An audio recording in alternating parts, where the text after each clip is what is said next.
Salut! Aujourd'hui, je vais vous montrer comment vous constituez un alphabet des lettres et des sons Montessori pour l'apprentissage de la lecture avec cette méthode. Donc pour ça, j'utilise du papier cartonné tout simplement. Là, c'est Clairefontaine qu'on retrouve en magasin, en supermarché. Donc, je vais faire un pliage de la feuille en plusieurs. Vous voyez, donc d'abord en deux, puis encore en deux, puis en deux, voilà. Et je découpe des bandes. Alors, je vais faire pour une pour vous montrer.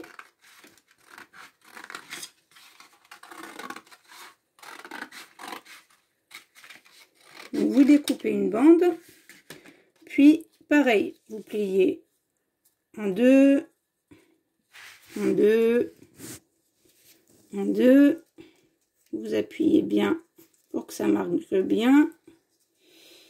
Et quand vous dépliez, vous avez les petites cases à découper de la lettre, de la taille de la lettre, voyez, pour les marquer. Alors, moi j'utilise dans ce livre, mais vous pouvez très bien le faire vous-même, hein, la fin. Vous voyez, vous avez un modèle de boîte. Quand vous pliez, que vous collez, ça donne une petite boîte pour ranger vos petites lettres. Alors moi, je les ai classées par son ou par lettre elle-même. Donc d'un côté, on les a en minuscules et de l'autre côté, en majuscules. Là, vous avez les consonnes en rouge, les voyelles en bleu. Et après, pour les sons complexes, par exemple le son en, toutes les façons de l'écrire. Voyez, et c'est valable pour le son on, le son ch, le son gne, le son, voilà.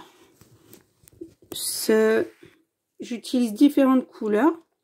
Pareil pour les sons et, par exemple, vous voyez les différentes façons de l'écrire.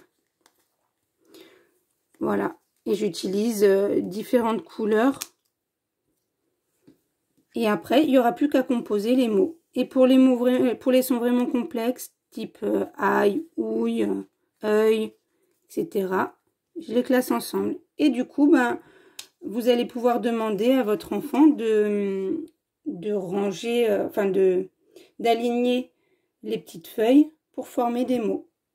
Donc avec une feuille cartonnée, vous faites 64 petites cases là. Et donc il y en a assez normalement pour faire tous les sons. Mais après du coup, ben voilà, il faut en faire plusieurs pour que bien sûr dans un mot, il va peut-être y avoir 2 A, 2 E, enfin peu importe, qu'il y en ait assez. Voilà, il n'y a plus qu'à.